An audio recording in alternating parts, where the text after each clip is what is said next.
Welcome to SeerNova Podcast, episode 118. Boom.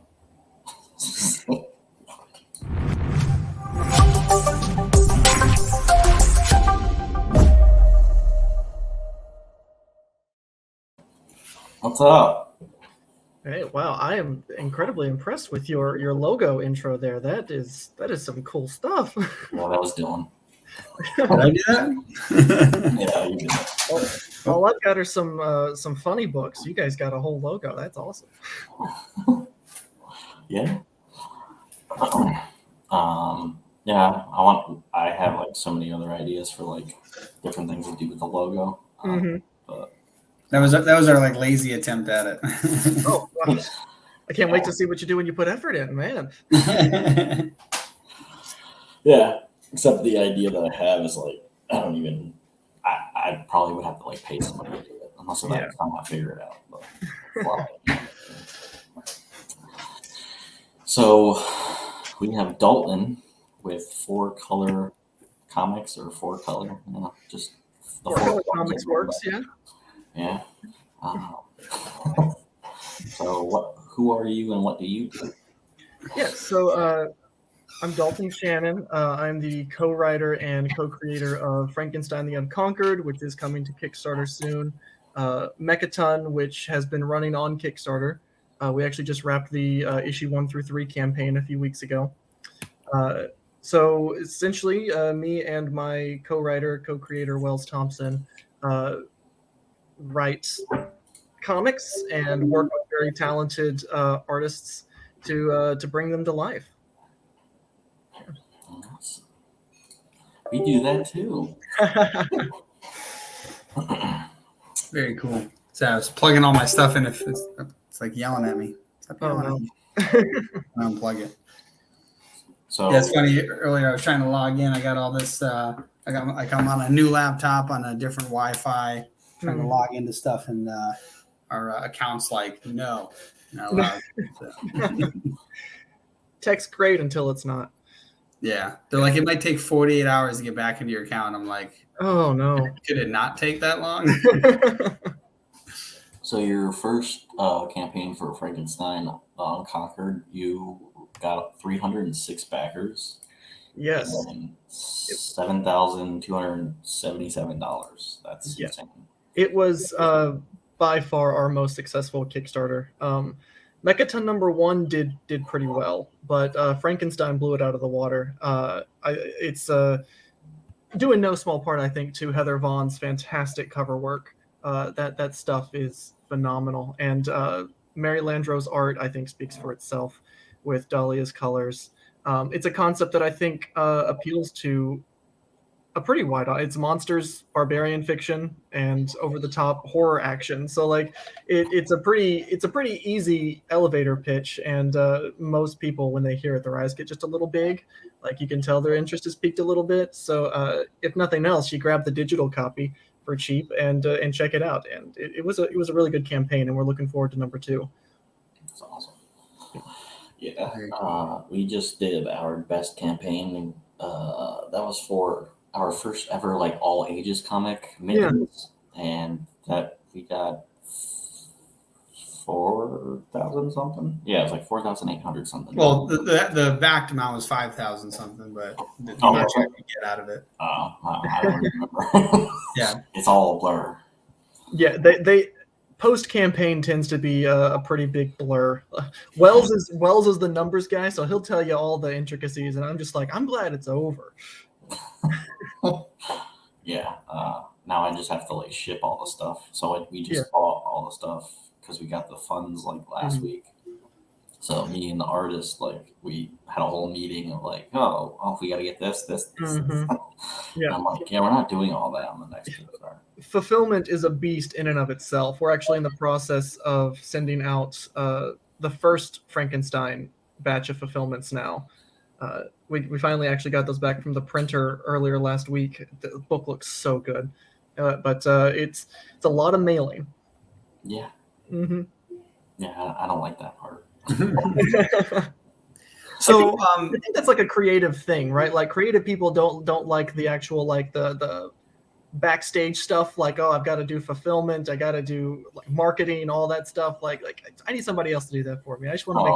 I actually like marketing and Really?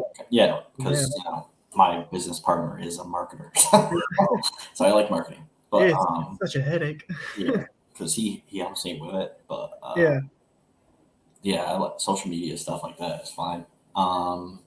It's the fulfillment stuff and like every campaign mostly that I have shipped so far, I've had to do it by myself, and it's really annoying to do. Yeah.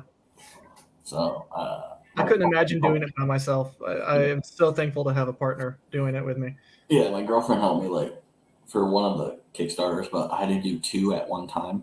Oh man. Yeah, I'll never do that again. No. Because one was behind for like almost 2 years, and then the other one was our horror anthology. So I was like, oh, we'll have to ship these both out around the same time. Oh boy.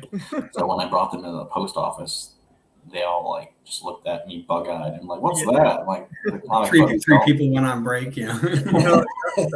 That's how it goes. I'm like, don't ask me that stupid question. Is it a bomb? Like, it's a comic book. Just keep going. It's like, why would I put it in different packages now? I'd get one big one. Yeah, we're waiting to assemble it at a later date. We just got to get it. Yeah. Yeah, batteries not included. Yeah.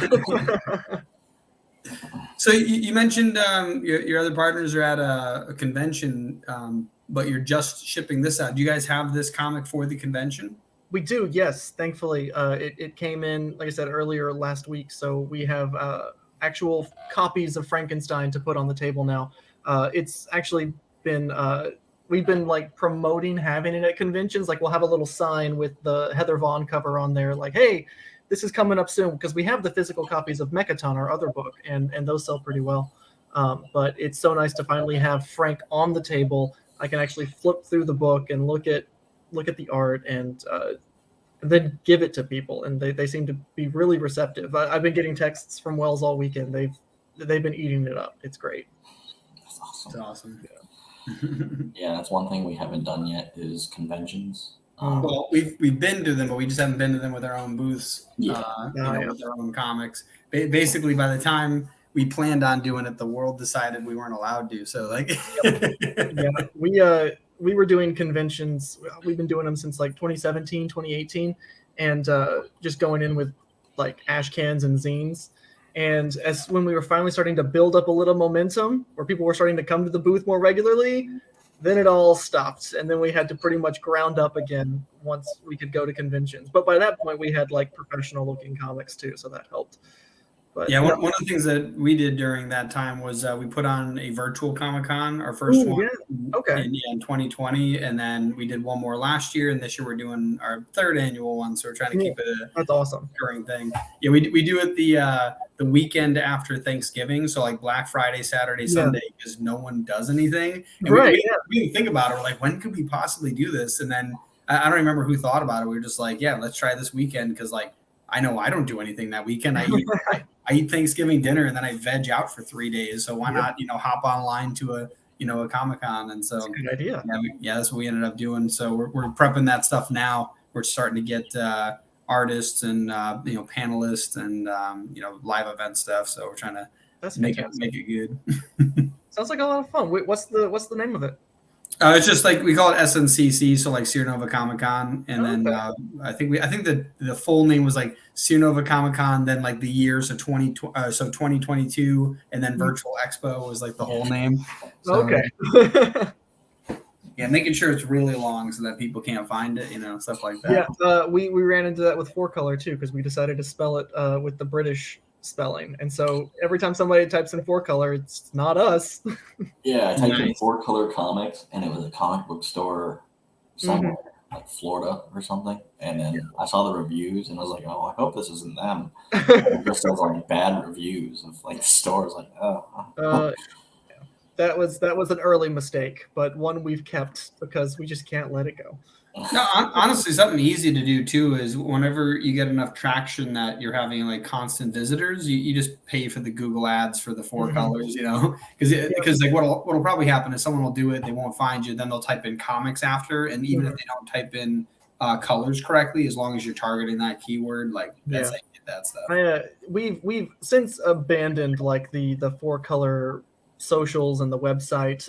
It didn't suit us anymore, so we've decided to we're actually doing our own socials. Wells has his and I have mine under our own names. 4-color served its purpose for what it was, and it was our baby. But now it's a nice stamp on the back of any book we do together. Yeah. Nice, yeah. So, like, are all the comics you create, or all the comics you publish, the ones you've also created? Like, you don't publish outside comics? Right. No, this has all been just me and Wells. Like I said, it's a very 4-color isn't really like a company. It's not. It's more like a collective brain trust. In itself. Like just like a brand. Yeah. Right. It was a brand we settled on, and so it's just anything that Wells and I have collaborated on, anything we've co-written. The early stuff I was actually drawing myself, and we would print them off and staple them and take them to conventions, and they weren't good at all, but they got enough attention that we were able to work with some actually like talented artists, and we did a horror anthology through Caliber Comics, Descent into Dread, and that's where we met a ton of great artists. Mary Landreau, in fact, who's doing Frankenstein. We worked with her on a story that wasn't Frankenstein, but ended up, we were like, we have to have her. When we make Frankenstein an ongoing, we have to have Mary. And it's been uphill ever since. It's been great. That's awesome. Yeah, I'm just like scrolling through the what's it called, Kickstarter, and just looking at some of the panels, because it looks phenomenal. Oh, Mary's art is so dynamic, and she's so skilled at laying out a page. Like Wells and I, we're writers, so sometimes we can get carried away in the script. And there's one scene that is basically an entire issue of itself, but it's 12 panels on a page, telling like a montage. And we were like, this is probably going to be, we're probably going to have to split this up. This is too much. And then she brings back the page, and it's laid out beautifully. It tells the story, and it's not confusing. And we're like, how did you do that? And then she follows it up with like a 2-page spread. It's fantastic. Yes, yeah. The artwork's definitely phenomenal. I like how it's got a rough look, kind of like Mad Max kind of feel, where like it just feels dystopian. Yeah. With but Frank, it also we really wanted that post-apocalyptic sci-fi barbarian kind of feel to it, where it is very rough. And I was about to say it's kind of like Conan meets steampunk. Like it's like a weird. Yeah, that was the quick element. All I have to say is Frankenstein meets Conan, and people like it. That's all it is. I wanted to give Frank a sword and fight monsters, and punch wolves through the back of the head. Like just you grab their tongue apparently. Oh yeah, because you gotta use the head as a weapon now. Yeah. Yeah, it's gnarly. Yeah, it's kind of cool too, because if you ever, I think the movie's called like I Am Frankenstein. I Frankenstein. Yes, I remember that. Yep. Yeah, like it kind of gives me those vibes, except that he's like actually a monster, which is awesome. Yeah. We wanted to make sure that Frank very much was a monster. Frank's not a good dude. He's not someone you need to idolize or sympathize with. And we're kind of hoping throughout the book that Frank can actually become a person and not just the monster that everyone assumes he is and the one that he presents as. Because it is a direct sequel to Shelley's original novel. Like it takes place 500 years after he goes in the ice. And then he thaws out in this bombed out wasteland, and he could have had a home because, it's the world's as monstrous as he is now, but he has this chip on his shoulder that won't allow him to be happy or accept that people can actually be kind. And he starts tearing through as this barbarian conqueror, and then eventually gets shot up into space because of it. That's awesome. Basically, if it's over the top and it belongs on a Megadeth album cover, it belongs in Frankenstein. Yeah, no, that's very cool.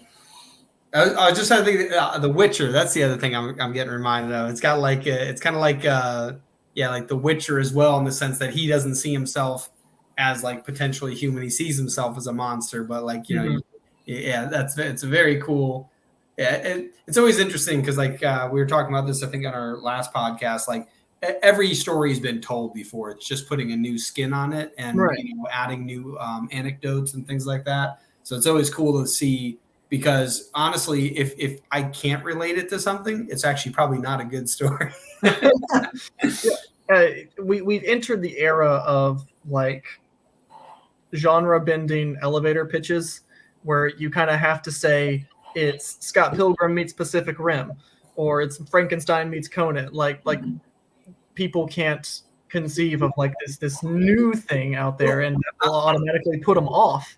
So like if they can't relate it to something else they like, then they're not going to want to check it out. And it's interesting. Like there's a book called Building a Story Brand by Donald Miller. It's a marketing book about how to create your brand's story in a way that you can present it to a potential customer and have them see themselves as the hero, and you as like they're Luke Skywalker and you're Yoda, teaching them how to use their powers, right? So it's an interesting way to see it, because a lot of people, when they have their business, like they're the hero, right? But that's not how it works. Like you're supposed to let them be the hero. And in that book, he specifically talks about the fact, because I can't remember, I think he might have worked in the film industry at one point.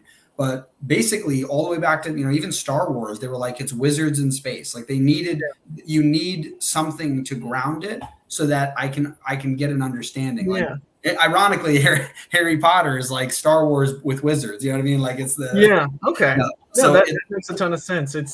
I've always heard that the most successful brands are the ones who sell not products but lifestyles. So that kind of that feeds into that a bit. Yeah. Yeah, and it's because you're entering the space. You're not just being given something to walk away with. You're becoming someone new by getting my product. That's kind of the idea. It's insidious in a way, isn't it? Well, it's true for anything. If you really think about it, comic books are just escapism. Like someone's got life problems and they'd rather read comics instead of solve their problems. So like it's the same with movies, films, any form of entertainment.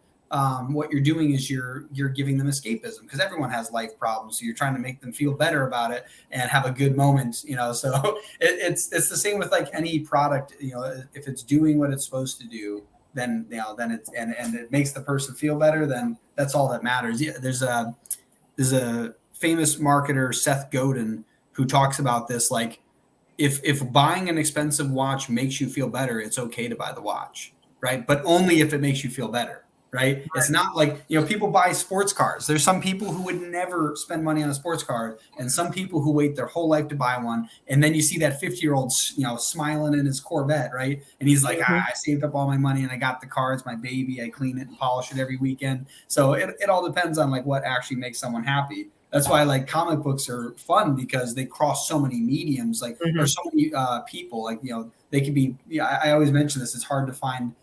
It's hard to define a comic book fan, because they could be the janitor or the lawyer, right? They could be anybody. It's such a universal medium, right? And anybody can do them. Comics are like, to me, it's the most punk medium, because all you need is a pencil and a piece of paper, and you can make a comic book. Like you don't need anybody else. But collaboration is great to make the comics what they are. Like Frank wouldn't exist without collaboration, but like, if Mary wanted to go off and do her own comic book, she could, and it would be super successful. And it appeals to, there's a comic for everybody out there.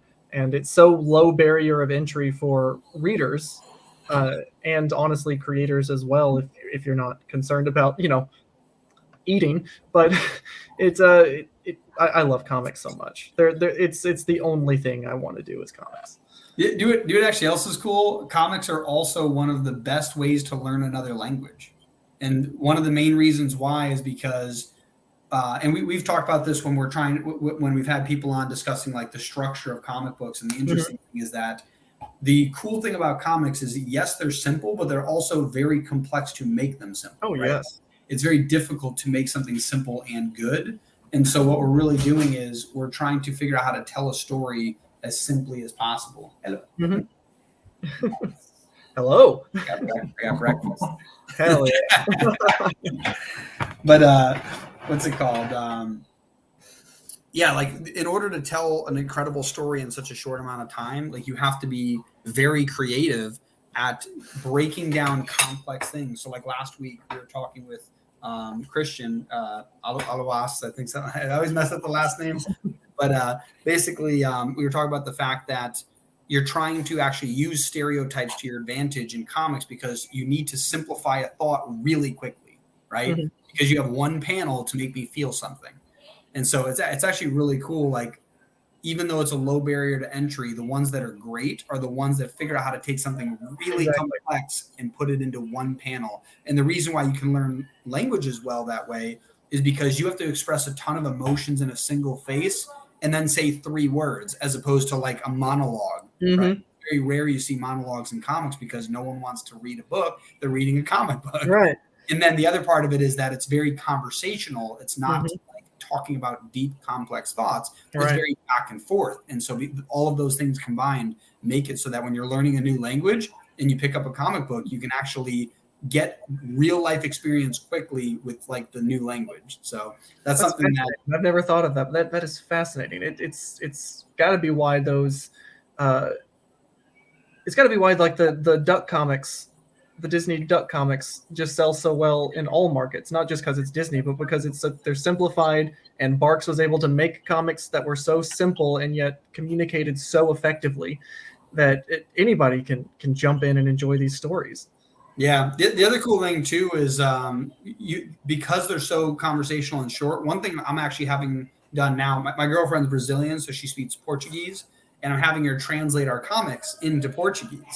So the other cool thing too is it's actually not even that hard to then take these comics and then translate them. So you can, have multiple languages for your comics. So one of the things that I want to do for our website is eventually I want it to like every comic that gets uploaded there, I want to be able to have it in like, 4 or 5 different languages. That would be fantastic. But like in the actual comic. So like obviously we'd have to get some letterers, or I guess rehire whoever the letterers were for those comics. But yeah, I would just love to have all of that on our site like that. So you just switch between the panels. That'd be cool. Oh yeah. Nice. Yeah. Money. Yeah. So what is for breakfast? Trying to see. All right, let me bend it down. We got bacon and eggs, and in the eggs we got like green onions and I think it's just green onions and peppers and stuff. And then plate number 2. Oh, second plate. Oh my God. Pancakes, almonds, and Activia yogurt. Hey, honey. Where's my breakfast? Love it. My girlfriend actually made me lemon poppy seed muffins last night. Poppy seed muffins? Lemon poppy seed muffins. Lemon poppy Dude, I'll kill for one of those. I'll do it. They're so good. Nice. So you said you have a second one you're planning on releasing. Do you have a date or a rough time? For Frankenstein, yeah. So the Kickstarter for issue 1 and 2, so you can grab the first one if you missed it, launches September 19th. And we've got a whole host of actually, let me see if I can pull up the pre-launch page, because the pre-launch page is live now. So you can go and sign up and get notified for whenever it actually does launch. And we've got a whole host of cool stuff available on the Kickstarter for reward tiers. We're actually doing our first not safe for work cover. We're kind of dipping our toes in there and seeing how people respond to that. We've got a variant cover you can choose from. There it is right there. If you want, you can share your screen in there, and then we can pull it up. Here we go. There's the link. How do I share a screen? Oh, on the bottom, there's like a little plus window. Yeah, okay. Share screen. Look at that. Okay. The window. Oh, neat. Okay. Yeah. So this is the pre-launch page for Frankenstein 1 and 2. All you need to do is hit the notify me on launch. We've already got 52 followers going, and they'll let you know as soon as that goes live. But we've also, let me see if I can actually get to. No, it's not there. Okay. I was gonna show our. Whoa. Okay, that went. Stop sharing. Stop that. No. So when it launches, we'll have like a commission tier. So if you're into Mary's art as much as you should be, she can draw a whole host of cool shit. Like she has a ton of like Batman and Joker art on her profile. She's worked with Todd McFarlane on Spawn stuff. The art is just, if you like what you see in Frankenstein, you're going to want a commission slot. We have an adopt a page tier, which is for the price of the art. You can actually pick a page from the book. It's first come, first serve, but we will put like a little note at the front of the book saying that the page is yours, and then you get your I believe we're going to give an 11:17 print of the actual art. Since Mary works digital, we don't actually have the physical art, so we're going to actually make a pristine, one-of-a-kind page that you can hang up and call your own. We experimented with it on the Mechaton Kickstarter, and we got a really good reception to it, so we're hoping Frank is the same. That's kind of one of the tiers that is we don't see it a lot, and especially in an age where everyone is drawing digitally, it's nice to have a little bit of ownership over a page like we could back in the day. I also like that idea because one of the things that we did for one of the comics that I think it was issue 2 of the Seer Chronicles, we put like everyone who backed it in the back of the comic. Oh, man. Like 100 and something people. So just like rows of names. But I like the idea of like having it where, yeah, like you adopt a page and then it's only, however long the book is. That's how many people are like, thanks to these people for specifically adopting this page. Yeah. Mm-hmm. And then you're the only one with that page. Like it's never going to get printed again. There's not copies. Like it's yours. I like that idea. The only thing I want to be able to do extra on top of that is figure out how to, make the NFT for it. No, we're going to stay away from that camp.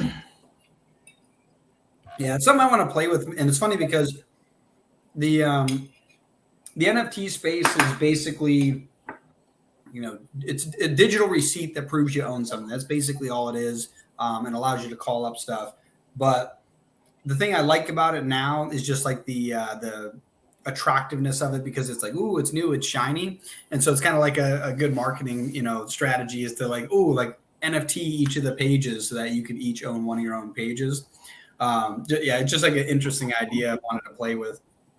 There's a company in Nashville who I don't think they've released yet. I messaged the founder the other day because I had chatted with them a few months ago, and basically it's supposed to be a platform that makes it super easy for anyone to go on, make their own NFTs, and then attach it to things. So like, make it so anyone can buy it, anyone can make it, and it's much easier to like for any like artist, specifically in the music industry, but it can be used for anything. And I even asked him like, have you thought about going after comics? And he's like, maybe, it is something that's super interesting. Dawn's like, I hate them. I hate them. Not an NFT guy, no. But all power to you. What specifically don't you like about NFTs? I don't know. They've always reeked of, flash in the pan manipulation to me. It's very much like you said, the new shiny thing that doesn't have a lot of, the ownership of it doesn't really. It doesn't give you utility. So that's why I like, so specific NFTs will actually give you utility. Like Gary Vaynerchuk, I don't know if you know who that is, but he has an old NFT project where if you buy one of his NFTs, they were worth thousands of dollars. You get access to a, business conference that he hosts 3 times. So for $3,000, which was, I think, one of the cheapest ones, right? Or no, it's half an ETH, so $1,500. So for $1,500, you can get one of these. It's like a basic, it's like hand drawn. It's not meant to be beautiful art. Like literally Gary Vee, who's not an artist, like would draw a panda that looked like a stick figure. But you can get access to a business conference. Most business conferences, 1,000's like the starting point, right? So you get access to 3 of them for the next 3 years. Plus each card came with a unique feature. So like one of them was the patient panda. So essentially, if you hold on to that, after the 3 conferences, I think you get something for it. So like you get like an hour with this guy who's worth $100,000 an hour, right? This guy gets paid $100,000 for a single. Actually, I think that's the cheapest for a single 1-hour keynote speech, and you can sit down and ask him any questions you want. And he's a marketing guru, right? So that's kind of the cool thing is that if you attach something to it, That's what I like. And that's actually that company I mentioned earlier that's making them. That's their primary objective. It's not to attach like a piece of artwork to a token that you could spend $3,000 on, hope you're going to flip it and get nothing for it. It's actually attaching utility to it. It's kind of like buying a receipt or a ticket to go to a show, except that ticket can do a bunch of other stuff. So another one of Gary V's, you get like free merchandise. Every time he releases new merchandise for like the next 5 years, you get a free piece of that merch. And I think you even get a chance to, be able to buy extra before anyone else can buy it in case you want to buy it and sell it. So like, yeah, I definitely agree. I have friends who used to buy a bunch of these NFTs that I'm like who the artist isn't famous. No one else is going to buy it after you buy it. You're spending a bunch of money on this thing. Like, what are you doing that for? And like but the real value though will definitely be from the people who figure out how to make it, give it utility. Another good one to look at too is Tom Bilyeu. He has these founder tokens. I think founder keys. I think that's what he calls them. They look really cool too. They're like, there's animated versions of them, but it's the utility they add to them, not the art. Where like I know a lot of people in the comic space are just kind of like selling snippets of art. Yeah. And it's definitely flash in the pan, kind of money grab while it's a fad. Yeah, comics always seems like as much as digital has permeated the space, and it is the future of comics. Comics are so deeply rooted in having a physical thing. I always, at least to me, maybe others, it always feels better to have that physical page than it is to just have a digital, representation of that page. Comics with just having a digital, I don't know. It just seems like the NFTs with utilities are essentially you're selling digital tickets to other things rather than putting any sort of meaning in the actual work itself. You're selling the promise of something in the future rather than actually something somebody would want now. And that may have utility with conferences and things like that. But with comics, I am skeptical. I feel very comfortable just saying, hey, you can get a physical version of this page or the physical book, or you can even get the digital version of the book. But we're trying to stay away from that NFT space as much as possible.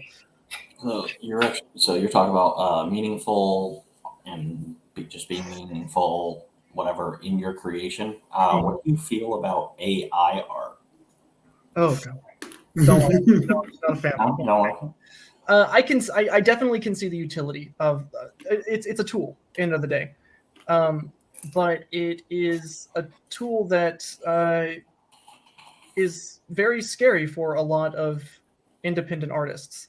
It's so easy now that why would anybody hire a series of concept artists for a film anymore, or book designer covers? Or that's the big one is concept art. I definitely agree with that, because honestly, like if you think about it as a writer, it is way more fiscally even responsible. Not just because you're trying to save money. Like, it makes sense. You could talk to an AI and go, hey, draw me up a concept of a panda in armor riding a horse with a sword, right? And they can do it. Like, that's which is crazy. And then you can just take that and go, hey, this is my concept. Now I want art based off of this. Yeah. So yeah, I definitely agree. That's probably the first place, because I don't think it'll ever get good enough to draw out full on comics, because the facial expression, like it would take years, decades, centuries to get like the amount of data it would need to evaluate all of the stuff that makes a comic good. Right. But definitely the concept art, I agree. That's probably the first place that's like would be in danger from that. Yeah. So I asked that question because I did use Midjourney for a little while. I guess I did it a little too much, and then they're like, you ran out of like attempts at making art. I don't know. But I would never use it to create a whole comic or anything. Yeah. I know I would never do that because I respect like the actual artist. Mm-hmm. Yeah, there's something intangible about work created by people. Like I can definitely see when the text there, Marvel and DC are just IP mines. They can just have an AI pump out Spider-Man comics till the end of time, and they're going to be just as soulless as anything else that corporate does. But I don't know. I would hate to see like great independent artists be looked over and washed out because AI is producing comics that, while soulless, have mass appeal and end up, I don't know. There's only so much space, and people are more important than machines. Yeah. So I had Midjourney make like a couple things, like, and then I send it to my artist and be like, this is kind of like what I want, but obviously you can tweak it. That's great for utility, and it's a great tool to kind of bring to life things you've only seen like dancing on the shadow walls of your head. So I get the utility of it. It's just one of those tools that if we go too far down that road, it can be a little scary. Yeah, so this is one of the things. It's going to be in issue 2 of our Mittens comic, and he's on a Mittens, the alien cat, is on another planet, and at one point he'll be on this like highway, and it's going into this like cyberpunk city. Mm-hmm. So this is basically like kind of the highway that I want it to look like. Okay. And then there'll be like a cyberpunk, like more of a cyberpunk looking city in the background. But that's like one of the things. A couple of things that I did do on here, like, don't look anything like I wanted. Like, this doesn't look at all like what I actually wanted. I was like, oh, that's terrible. But this gave me the idea for one of the characters that I do have. He is a black pug, but he's actually going to be like more cyborg because I just thought this looked kind of cool. Mm-hmm. It's actually interesting that I think about this stuff because I always like to look at the positive of things. I think, like you mentioned earlier, comics are like the easiest medium to get into. And I think that the cool thing about this is I guarantee there are tons of writers who cannot draw to save their life. Mm-hmm. And now what they'll be able to do, because like think about this, if I can't draw at all and I can't give you, like if you're an artist and I'm trying to tell you what's in my head and I have to describe it to you and it's not working, I'm going to get frustrated and not do it at all. But if I can like tell an AI, draw me something like this, I'm like, yes, that's it. I can then go find an artist now because I feel confident that they'll know what I'm trying to describe to them because I can't even draw it up to show them what I want. And I can describe it the best I want. But if it's too outlandish, I might have to keep getting iteration after iteration. Like to me, what I see it as, like when you're in marketing and you're trying to do brand development for like a company or whatever, you want to create what's called a mood board, right? And you do that for comics too, right? You can create like, this dystopian future, all that stuff. And instead, you can essentially create a single piece of art that is the mood board and go, yes, this is all that I was looking for. Please create that in a comic book. And I think that might even actually, like, I think that if there's some smart artists out there, something wise would be to actually target people who are interested in that AI and go, hey, I can turn those things into comics for you if you'd like, right? So I think that if anything, it might even actually expand the job market for artists if they look at it wisely. Like if they look at it and instead of seeing it, it's kind of like, what is it? Like Borders, the bookstore that doesn't exist anymore. They saw Amazon go online and instead of doing that, they shut down, right? Where Barnes and Nobles, they put a little bit online, but the thing that they did was, you know what? People like to read physical books. Where do they like to do that? In a cafe. Why don't we put Starbucks into our store, right? And now Barnes and Nobles is still around. So it's like adapting to the times because like, what's the one thing that's the only thing that's permanent is change, right? Mm-hmm. The only thing that doesn't change is change. And so it's the idea that, as long as people adapt to it, I think that there's always going to be a market for it. What is it? Punk rock is coming back now, right? 80s rock is coming back now. Stuff always comes back in cycles because people like that stuff. But I would definitely say that I think a cool idea would be if you're a writer who's never even considered doing comics, maybe throw your ideas into an AI bot, take that, bring it to an artist and have them make you something up and see how it looks. So that's how I see that. That might be a cool way to take that tool and actually expand the comic book world rather than potentially take over it. It could. Yeah, I have no faith in corporations and the big man trying to use AI to squeeze out the little guy. But I don't doubt that independent artists are going to find a use for these tools and make them into something positive for them. It's just going to be increasingly hard in a market overrun with corporate bullshit. Yeah, I can see like Marvel hiring somebody that just does like AI. It's more like now that the tech's here, I have no doubt in my mind that Batman comics are going to be AI generated in like 25 years. Just type in Batman comic and it'll just come up with like the same alleyway scene that you've seen. It'll be like a soulless version of the Lee Kirby work thing, right? Like all you'd have to do is be like, okay, and in this issue, Batman fights the Penguin, and it's he's got an umbrella for a car, and then the AI just spits out the comic book, like, but it'll be a soulless version of that. Yeah, I was about to say, yeah,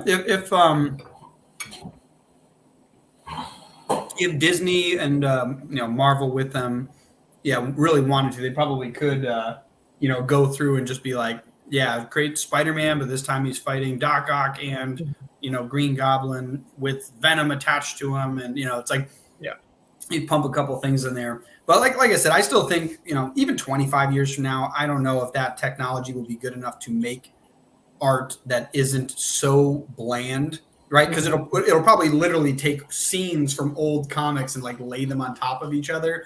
Sure. To the point, that's probably what it will ultimately do, because that's what old animation did.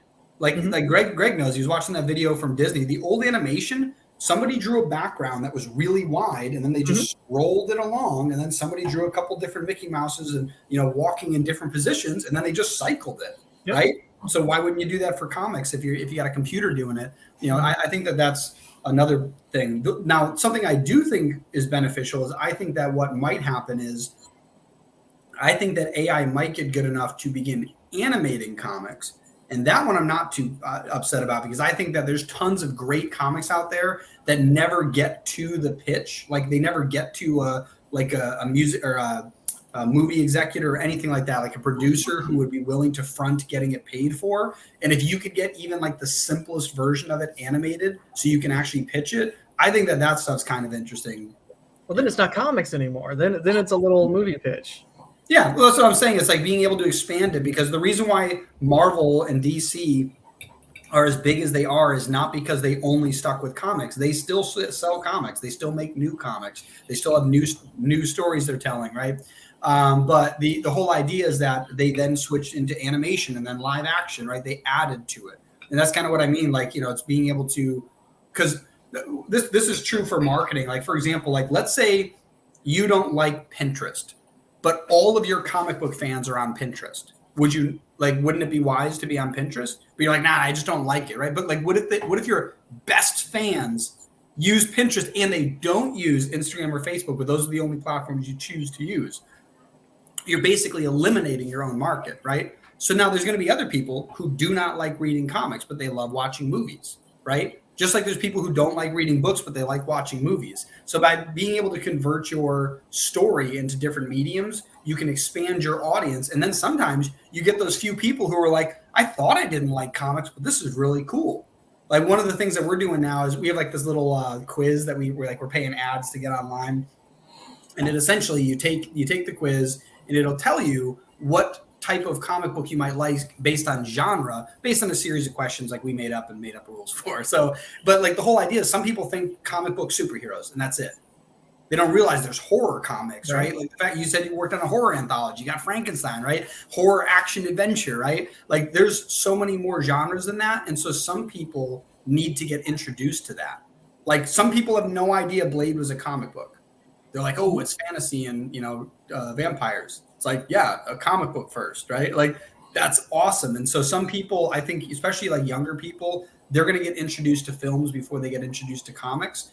And so I think that if some independent comic book creators can get animations or films done, I think that's a good way to pull people back towards comics, because I still love comics. Like being able to go through those comics, collecting comics, that stuff's awesome. Like I still have it saved somewhere. There's a picture of like somebody took a bunch of comics and they basically wrapped like an entire room with it, like the walls and ceilings. They were like sealed in with epoxy so that they look like pristine, and it looks like incredible to have physical comics. So like I still love that stuff. But yeah, I always think there's great ways to expand your audience by getting in front of them where they already are.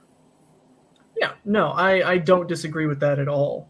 My feathers still bristle a little bit when we're trying to figure out how to make this this concept that I thought was a great film pitch into a comic book instead. When I don't know, a lot of those things don't feel like they like comics. They're just using comics as an easy entry point into something else, and it feels exploitative. But there's a lot of great indie projects didn't see success in comics until they had their adaptation on like Amazon Prime or something. So no, there's definitely merit to it. It kind of just makes my spine, chill. Yeah. Just uneasy. Yeah. Yeah. Yeah, I never read Paper Girls, but I watched the show, even though I already knew it was a comic series. Yeah. And I liked the show, even though its target audience is like teenagers. Oh, the comic's fantastic. Love that. It's a good show, but apparently not to Amazon because they canceled it. Yeah, I saw that one coming. Yeah. Yeah, so I'm like, well, the marketing was terrible, so that's why you canceled it. But yeah. Because they were so focused, because so much stuff came out at the same time. So you have The Boys, which is amazing.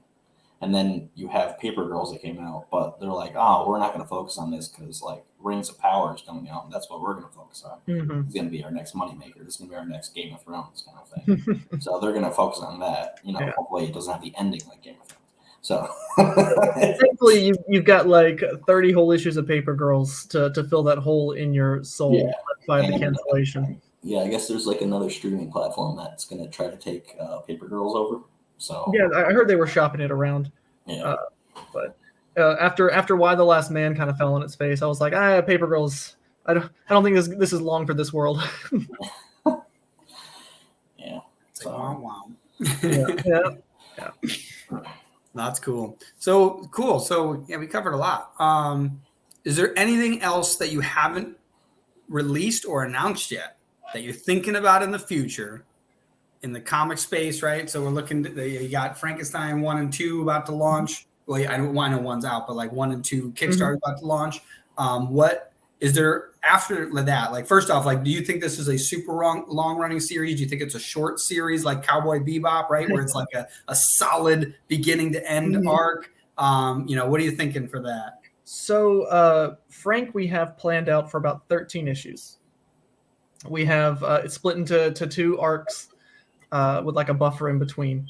It's so we have that all planned out, but right now we're focusing on just that first like 6-issue arc there.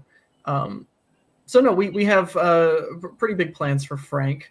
We alternate Kickstarters between Frankenstein and our other series Mechaton, which we just wrapped 1 through 3 on Kickstarter a few weeks ago, and I think early January or mid-January we're going to be launching the Kickstarter for issue 4 and 5, and we'll finish up that first arc of Mechaton.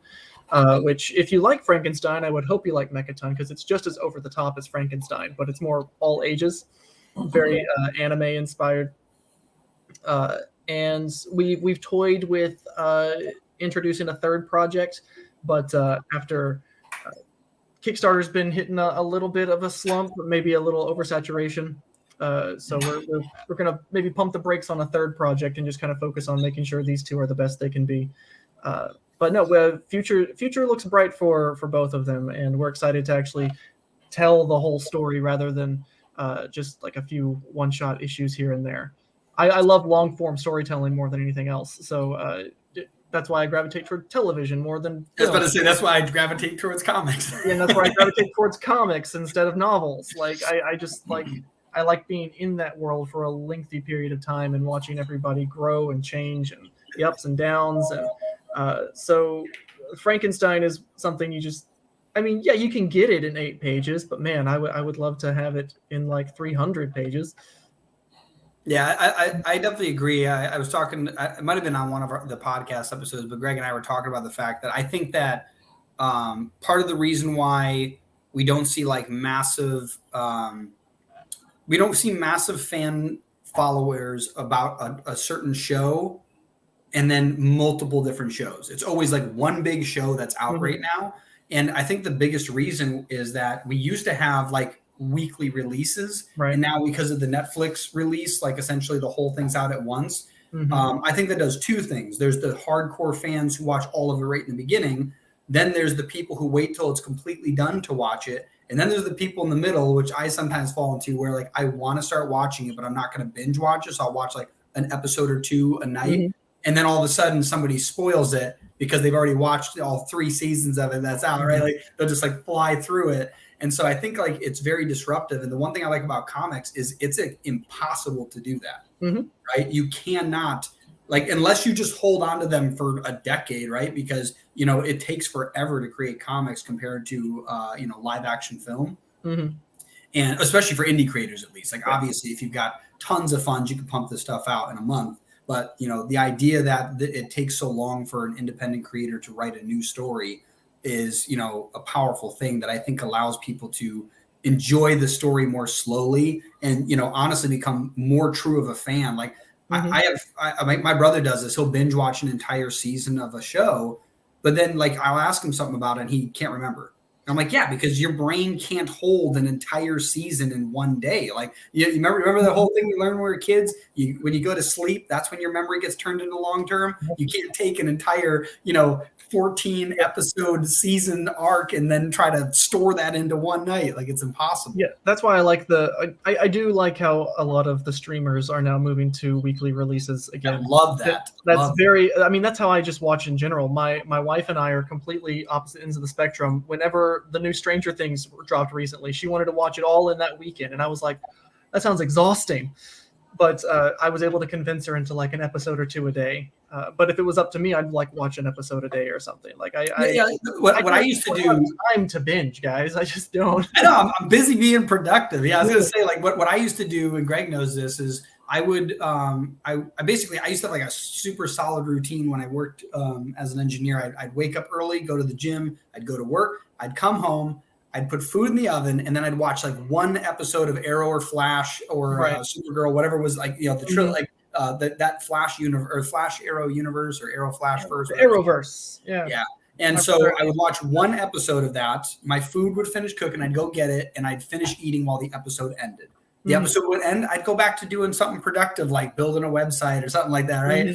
And then I would just do that every single day, and I used to do that all the time. I kind of got to get back to that because I don't like binge watching anything because I just feel gross after like 3 episodes. Like I'm like, this that was too much. But no, I definitely like the idea because I've been talking about that probably for the last year and a half, that I think that Netflix is killing real fandom because basically what happens is, because this happened to me with like Game of Thrones, even though I think that was released weekly, but you know, I know that this happened for other people with Netflix. Somebody ruined the last episode of Game of Thrones for season 1 for me. Yeah. You know, if you watch Game of Thrones? I've read the first novel. Yeah.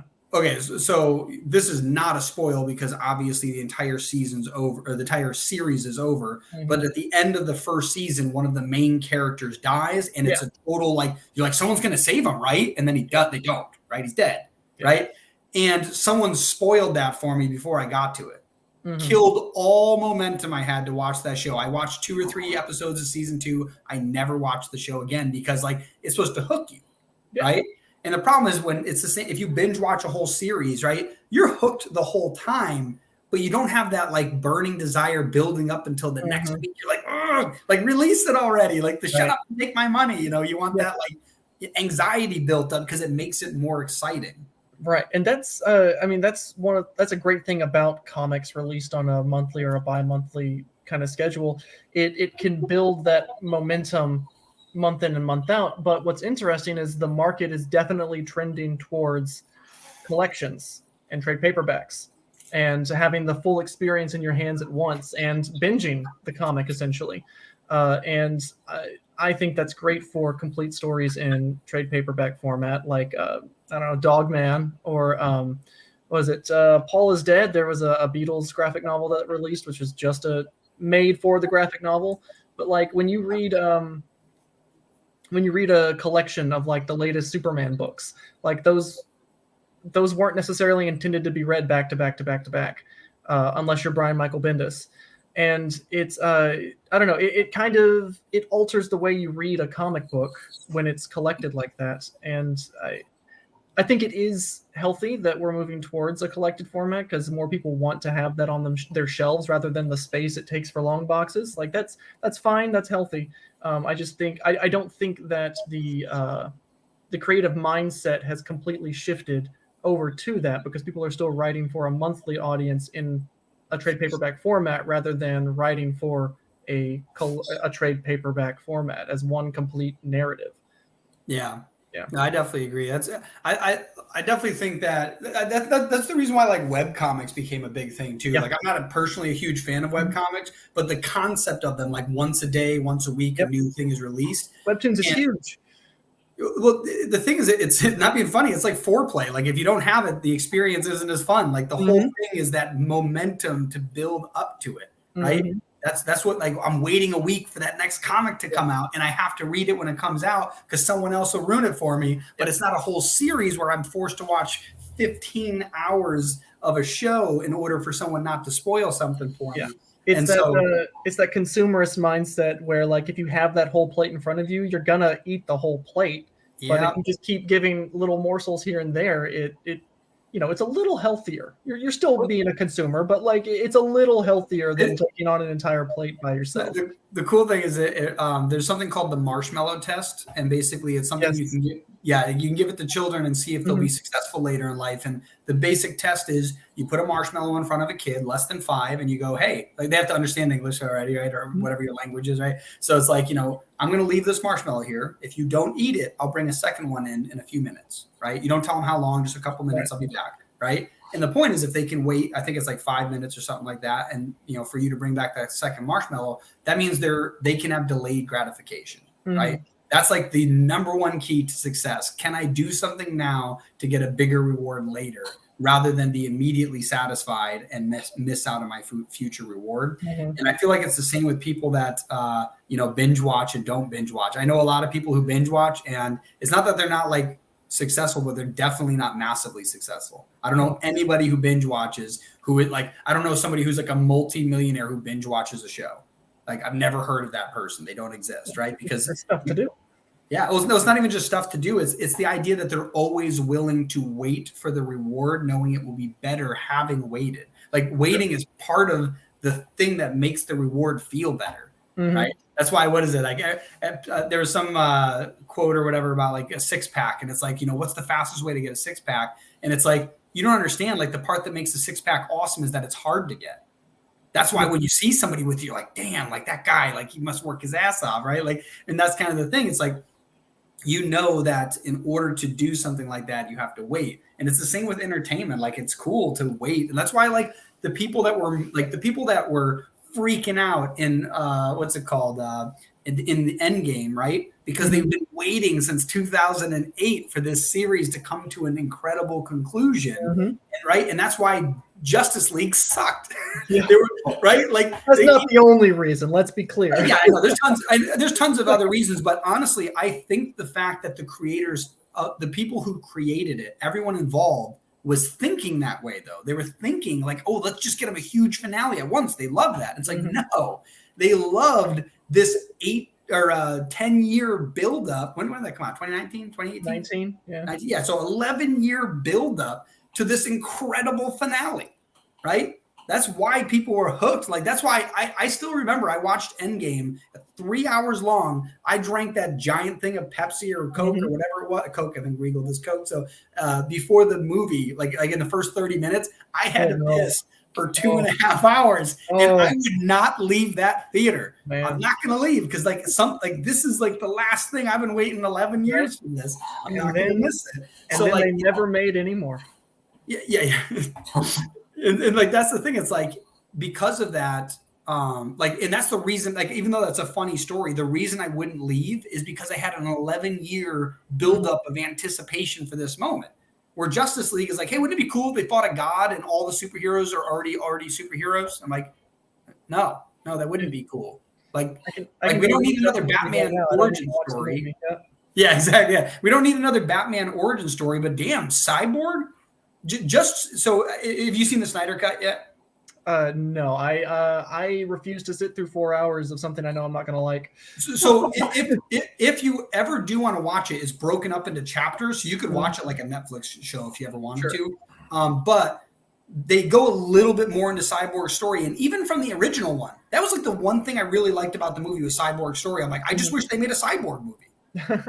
Like Cyborg was the coolest thing about that, but everything else, there's tons of other reasons why it sucked, but Cyborg was one of the few things that were really cool about it. And if they just made, it's kind of like Iron Man. It's like his origin story. Like people love the fact, like, I don't think people understand Iron Man, although he was a main hero, most people, if you asked them what their favorite superhero was, they would never have said Iron Man. Right. Oh, when I was a kid, I used to watch the show Iron Man.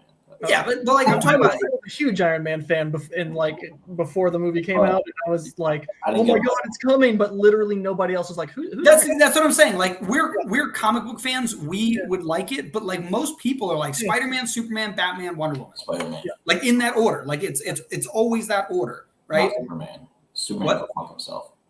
Yeah. Okay, sir, I'm gonna ask that you calm down. Yeah. And so like that's the whole thing. It's like, they were able to take a character who is not like one of the number one heroes, right? He is a big hero, but he's not the one most people would think of first. They do Thor, another person just like that. Like, that Thor exists, but most people know about him from Nordic stuff, not that he was in comic books, right? And they like slowly built up these characters, and like that's what made it so awesome.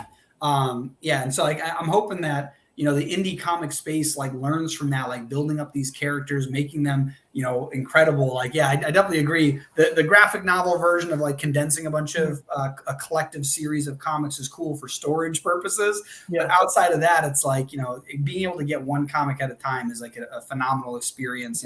Knowing you have to wait until that next one. Like we have a comic that we released 1.5 years ago, 2 years ago, and we still haven't released the second issue yet. And there's like a running joke about the fact that we haven't released it yet. So I think that's why Webtoons is primed to just be the market eventually. Like that format of just on the phone, it's right there. It's released on a if not weekly, then every other week kind of format. Sometimes daily if the person's psychotic. Like it's that drip feed of like TikTok drip feed of constantly getting new stuff, but it's not that binge model. It still has that bit of anticipation built into it, and the ease of access that Webtoons provides. While I'm not a huge fan of the format of the scrolling comic, I definitely think it's primed to be the market. Have you checked out our site, by the way? Like, have you seen how our comics are displayed? I have not. No. Okay, I'll show you real quick. Let's pull this thing up. Formatting for the web is such a headache. So what's cool about our website is we actually kind of have share both. We have the binge watching reading kind of thing, but we also have like a weekly release. Well, that's what we're trying to do. For the last couple months, I've been doing that for our horror anthology. So I just take one story from the anthology and just release it for a week. Okay. The last one I released is like a silent comic, so it's like you just look at pictures. Yeah. But so we have some of that. Like you can read all 80-something comics on there, or you can just wait for the one. Like Split is the one it's a silent comic. There's one word in it. Sure. Yeah. Oh yeah, I just realized I've never opened it on this computer, so it's nice and slow and on different internet. But I'm not logged in. Log in.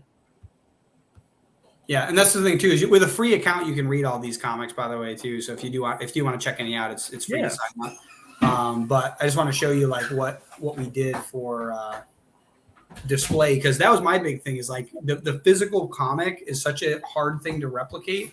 Mm-hmm. So what we tried to do was when we first built this website a few years ago, we went online looking for a platform that would allow us to do it. And so, okay, yeah, and now you can just grab it. Yeah, okay, yeah. So that was the biggest thing, was being able to actually have this, and you can even look at it like it's a physical book. Oh wow. Yeah, so it's like a 3-dimensional book, which is awesome. But this was definitely something that this guy's having a bad day. How does that work on tablets or phones? Oh, it works pretty good. Like this right here will go full screen. On a tablet, this sidebar will go away. This will fit the whole window. Okay. Actually, I think I can. What is it? So does it display both pages on the screen or just the one page? I think I have it set to one. Yeah, it does one. Okay. Yep. Yeah, it'll do one. So it'll shift to the side and then it'll turn over. That's cool. Wow. Yeah. So it's definitely something like I agree. Like that's why, like I mentioned before, like being able to have this dual experience of like being able to take advantage of the digital, but like not forgetting what makes it awesome. Exactly. Yes. Yeah, because like I'm very adamant about like keeping the original art in contact. Mm-hmm. Yeah, you want to utilize the new tools because you don't want to just be you don't want to be ignorant of the future. You want to be able to keep up and keep things relevant and use the tools, but you don't want to end up losing what makes it special. Oh yeah. Yeah. Yeah, I think eventually something that'll be cool is we have a video game in production for like our main comic book. Yeah. And some of the stuff that we have in there, like we have an art gallery that you can go in. Picture like GTA is very free roam. I think we're building it off the same type of engine. And essentially, you can go to an art gallery and we're going to work with indie artists to take their art and put it in this gallery like it's a real museum. Cool. Yeah. And then we have a movie theater and the same thing. We're reaching out to indie film creators and we're going to put their films into these movie theaters where you can walk in and the movie's already playing. That's one of them. But the third one I'm thinking of, which is kind of just from this idea of being able to have the physical comics. I'd love it if someone could walk into a comic book store in our universe and pull up a comic book that's from our catalog. That would be really cool. And like it'll zoom in kind of thing, and then you can flip through it like you do with this. Like, I think that'd be the coolest thing ever. That'd be cool. I didn't even think about that. Oh yeah, no, yeah. There's so much to do with that. Like that's why I just love the idea of, like I said, taking advantage of the new things, but making sure people feel that old thing. Like I definitely lucked out. Greg's the same age as me, right? Like. I had a cassette player when CD players came out, right? So my dad had a cassette player, so I knew what that was. CD players came out. I had the portable one. I remember when it went digital to the iPod, right? Like I remember that whole process. Mm-hmm. Like I had my old, what have been my great aunt's music box that had cassettes, CDs, and a record player because they made it like right when CDs came out. So it has like all of these things and then an aux port. Mm-hmm. Play even digital technically through it, so it was like this perfect thing. And I'm like, same with records. It's actually still true to this day. It's impossible to make the smooth sound a record can make through digital. Right. So you still like even when it comes to an audible music, you can't replicate what you can. Like same with comics, like you can't take that experience. You just try your best to do it that way, and then remind them, go, hey, we got physical copies, and that's the next thing we're working on. Is we have these digital ones up there. Mm-hmm. And we're trying to work with a one-off printer, so drop ship printing, and they'll print one at a time and ship them. And we want it so that every comic on our platform, if somebody wants to, like they read the digital one, they like it, and they want to support the artist, they buy their comic. Which I just think is an awesome idea. No, I love that. I wish we would move towards more of like a, what'd you say, drop ship kind of printing format. That printing on demand seems like the best way to move forward with physical books instead of like the jacked up economy of comic shops. And that's the reason why we're trying to do it too, is that when we first started the company in general, we specifically were going to like make comics. That was like the original idea. And then we're like, 99% of indie comic creators are broke, right? Like the guy who wrote the #1 horror comic in the UK is 40 plus years old. And this was back in 2017 when we looked this up. He was 40 plus years old, like thousands of dollars in debt, and lived in his mom's basement. And we're like, why? And first off, it's the cost of the comic. But second off, it's the cost to print 1,000 versions of it first so that you can sell it to make all that money back. But you still have to make up the cost of the printed comic. So we're like, okay, so let's go digital first, get people to start consuming the comic, and then we can print them off. And then I started looking, I'm like, there's got to be somebody out there that does drop ship printing for comics. And we found one company that did it. And so I'll shout them out, Ready Comics. They will do a single print. other companies, what they'll do is like you have to order a bunch and then they'll like send them out, or you order a bunch and then they'll do one-off prints. But Ready Comics was the only one we found where they will do a single one-off print. And yes, it's a little more expensive for like shipping and to print it, but the whole idea is then it's one at a time. And so you can actually get people to, buy your comics one at a time. So that's what we're working on integrating into our website, is getting it so people can get a comic. It'll send them the order, and then it'll ship right to them, and it's hands off. And that's kind of the idea. Yeah, I just printed the Chronicles of Horror, the full anthology, and because it was like the first copy that we had to like get proofed or whatever, it's like $50. So that made me cry. Just one copy is like $50. Yeah. Comics ain't cheap, which is why we're so thankful for Kickstarter being able to crowdfund. And the market can get a little saturated, but man, if you've got a project people believe in, they will come to bat for you every single time, and it's so fantastic to see. It makes me feel good as a creator that people actually want to see it come to life, and it's fulfilling to actually be able to, like I said, we just got those copies of Franken earlier last week, and to just have that book in your hands, it's so great. Yeah, that I don't think I'll ever like miss. I'll always like that feeling. Yeah, that's what I'm trying to say. Any single time I get it like shipped to me, like I can actually open it and like, I just made this. It only took me like 6 months, but it's great. No other feeling like it. Yeah. Nice. I think we covered a bunch of stuff. Yeah. What's Greg. So where can people find you? Yeah, so we've got the Kickstarter link. Kickstarter, Frankenstein the Unconquered should be 1 and 2. I am on any social media that matters at Dalton K Shannon, and Wells is on Twitter at Wells Thomp, Thomp. So you can. That's where we're updating all the time, and you can follow us there and go support the books. Links are into the description. Yes. Cool. So thanks for coming on. And, absolutely. What episode was this? 118. 118. Nice. On a roll. Well, no, thanks for having me on. This is great. Sorry about the little hiccup at the start, but I had a great time. It's all good. Ciao.